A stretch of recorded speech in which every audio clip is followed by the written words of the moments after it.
तर नागपूरच्या हिंसाचारानंतर छत्रपती शिवाजी चौकात होणाऱ्या रहाड रंगपंचमीला पोलिसांनी परवानगी नाकारली आहे। हिंदू मुस्लिम अशी संमिश्र वस्ती असल्यामुळे इथे रंगपंचमी साजरी करू नका अशा सूचना पोलिसांनी केल्या। कायदा सुव्यवस्थेच्या पार्श्वभूमीवर पोलिसांनी ही खबरदारी घेतलेली पाहायला मिळते। पोलिसांच्या सूचनेनंतर देखील आता रंगपंचमी उद्या साजरी करण्यावरती रहाड मंडळाचे पदाधिकारी मात्र ठाम आहेत। 250 वर्षांपूर्वीची ही रहाड असून 60 वर्षांनंतर यंदा रंगप्रेमींसाठी ती खुली करण्यात आलेली होती आणि त्यामुळेच यावरून सुद्धा आता अनुचित प्रकार टाळावा यासाठी या रहाडीचा मुद्दा जो आहे तो समोर आलेला आहे आणि सण साजरा करू नका। रंगपंचमी जी आहे ती मोठ्या प्रमाणात संपूर्ण महाराष्ट्रात साजरी होते।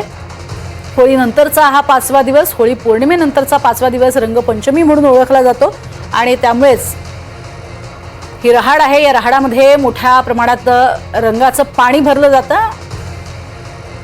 या संदर्भातला आढावा घेतलेला आहे आमचे प्रतिनिधी किशोर बेलसरे यांनी। नाशिक ही सांस्कृतिक नगरी म्हणून ओळखली जाते। नाशिकची ही रंगपंचमी 5 दिवसांनी असते।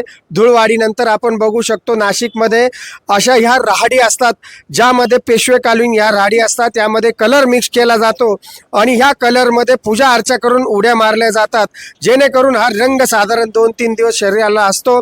अशा ह्या 40 ते 50 राहाडी नाशिक पूर्ण शहरात असतात। या राहाडीची आता आपण सुरुवात बघत आहोत। 60 वर्षापूर्वीची ही पेशवेकालीन राहाड आता खुली करण्यात येत आहे। या ठिकाणी पूजा अर्चा सुरू आहे आणि आपल्याबरोबर या ठिकाणी बघू शकतो की हे जुने नाशिक परिसर जो हिंदू मुस्लिम परिसर म्हणून ओळखला जातो।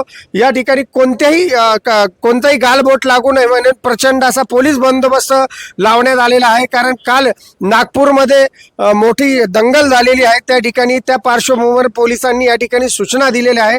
परंतु एकंदरीत आपण जुने नाशिक जरी हिंदू मुस्लिमांचं असलं तरी या ठिकाणी ऐक्यता आपण बघू शकतो। हिंदू मुस्लिम बांधव या ठिकाणी आलेले आहेत आणि इथले जे अध्यक्ष संतोषजी कार कशा पद्धतीने आपण ही राहाड खुली केली आणि काय सूचना दिल्या आहे का पोलिसांनी आपल्याला? 60 वर्षापासून आपण हिला उघडू शकलो नाही। आपण आता ही 4 दिवसापूर्वी जेव्हा उघडायला घेतली तेव्हा सगळे आम्ही बांधव जमा झालो, तिची पूजा केली, चालू केली। पी आय साहेबांनी आम्हाला बोलावलं आणि त्यांनी अचानक सांगितलं की तुम्ही आता ती पुन्हा बंद करा कारण तुमचा संमिश्र वस्तीचा भाग आहे, आता ती तुम्हाला परमिशन देणार नाही आणि ती पुन्हा बुजवून टाका। पुन्हा साहेबांना आम्ही विनंती केली की आमचा भाग हा संमिश्र वस्तीचा असला तरी आम्ही ती ऐक्याची रंगपंचमी तिथं कुठल्याही हे नाही आहेत, तिथं हिंदूही खेळतात मुस्लिमही खेळतात। ही अशी एकमेव राहाड आहे आपली।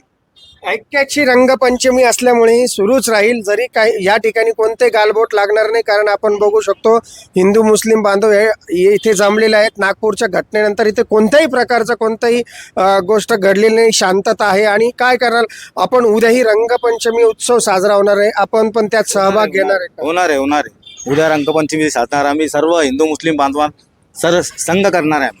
आपण सगळे या ठिकाणी सहभाग घेणार आहे? हो, मी याच्या अगोदर इकडे उभा राहील। आम्ही स्वतः राहणार इकडे, आम्हाला काय प्रॉब्लेम नाही, आम्ही काय होऊन देणार नाही। इकडे भांडण काय होत नाही। मी 12 वर्षाचा होतो ते तेव्हा मी इथे आंघोळ केलेली आहे हे राहाडीत। हे 50-60 वर्षापूर्वी आता खणली। अच्छा, आता रमजान महिना सुरू आता आहे. रमजान महिना आहे म्हणून मी रंग नाही खेळू शकतो, बाकी इकडे सरकारी करू शकतो। या ठिकाणी आपण सहकार्य करू शकतो एवढी मोठी त्यांनी भावना व्यक्त केलेली आपण बघू शकतो। परिसरात संपूर्ण लोक जमलेले आहेत, पूजा अर्चा चालू आहे, महिला देखील या ठिकाणी या उत्सवात सहभाग घेण्याकरता जमलेले आहेत। एकंदरीत नागपूरमध्ये जरी काही घटना घडत असेल तरी नाशिकच्या ह्या सामाजिक ऐक्यात दिसून येते की इथे एकता दिसत आहे आणि उद्या सांस्कृतिक कार्यक्रम पूर्ण केला जाईल। कॅमेरामन वैभव गुगेसह किशोर बेलसरे, NDTV मराठी, नाशिक।